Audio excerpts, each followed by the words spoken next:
నమస్కారం అండి, నా పేరు డాక్టర్ సువర్చల, జీవా ఫర్టిలిటీ సెంటర్స్ లో సైంటిఫిక్ డైరెక్టర్ ని. రెగ్యులర్ గా ఇంటర్ కోర్స్ లో పాల్గొంటే లేదా రెగ్యులర్ గా ఇజాక్యులేట్ చేస్తే స్పర్మ్ కౌంట్, క్వాలిటీ ఇవన్నీ తగ్గిపోతాయి. ఇవాళటి టాపిక్. సో డెఫినెట్ గా తగ్గుతాయి, క్వాలిటీ తగ్గదు, క్వాంటిటీ తగ్గుతుంది, అంటే కౌంట్ తగ్గుతుంది. కానీ అది కూడా టెంపరీ ఎఫెక్ట్. టెంపరీ అంటే 1 day ఎఫెక్ట్. అది ఎలానో తెలుసుకోవాలంటే ముందు స్పర్మ్స్ ఎలా తయారవుతాయో తెలుసుకుందాం. కణాలు టెస్టిస్ లో తయారవుతాయి. ఇవి స్పెషలైజ్డ్ సెల్స్ నుంచి తయారవుతాయి. రోజు ఒక బ్యాచ్ తయారవుతుంది. రోజు ఒక బ్యాచ్ తయారైనప్పుడు డిఫరెంట్ స్టేజెస్ నుంచి వెళ్తూ మెచ్యూర్ అయి ఫర్టిలైజేషన్, ఫలదీకరణం చేసే కెపాసిటీ తెచ్చుకోవాలంటే 64 నుంచి 72 days దాకా ఒక ప్రక్రియ అన్నమాట. సో రోజు వచ్చే బ్యాచ్ రోజు రిలీజ్ అవుతా ఉంటుంది. రిలీజ్ అయినప్పుడు ఇది వెళ్ళి ఎపిడిడిమిస్ అనే ఒక చిన్న పౌచ్ లో, సంచి లాంటిది అనుకోండి, టెస్టిస్ దగ్గర అక్కడ స్టోర్ అవుతాయి. స్టోర్ అయ్యాక ఈదర్ ఇజాక్యులేట్ లో బయటకు వస్తాయి లేదా అక్కడ డీజనరేట్ అయిపోతాయి, అంటే చచ్చిపోతాయి. మళ్ళీ ఇంకో బ్యాచ్ వస్తుంది. Every day new batch comes. So regular గా ఇజాక్యులేట్ చేస్తే ప్రాబ్లం అంటూ ఏం లేదు. మళ్ళీ స్పర్మ్స్ తయారవుతాయి గనుక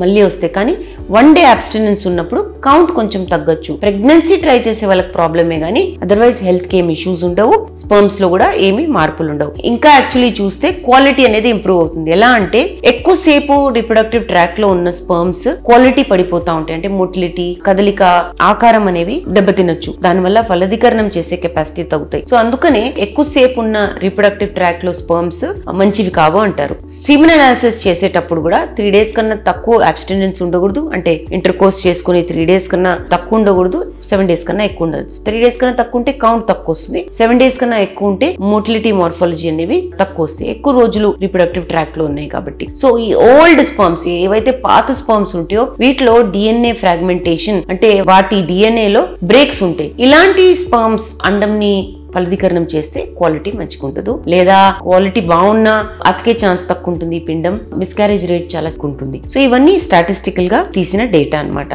కాబట్టి అండం విడుదలవుతున్నప్పుడు దాన్ని ఫర్టైల్ విండో అంటారు కదా. అలాంటప్పుడు ఒక 2 days అబ్స్టినెన్స్, అంటే 2 రోజులు భార్యాభర్తలు పాల్గొకుండా ఫర్టైల్ విండో దగ్గర వస్తున్నప్పుడు పాల్గొంటే మంచి స్పర్మ్స్, మంచి క్వాలిటీ స్పర్మ్స్ ఉంటాయని చెప్తుంటారు.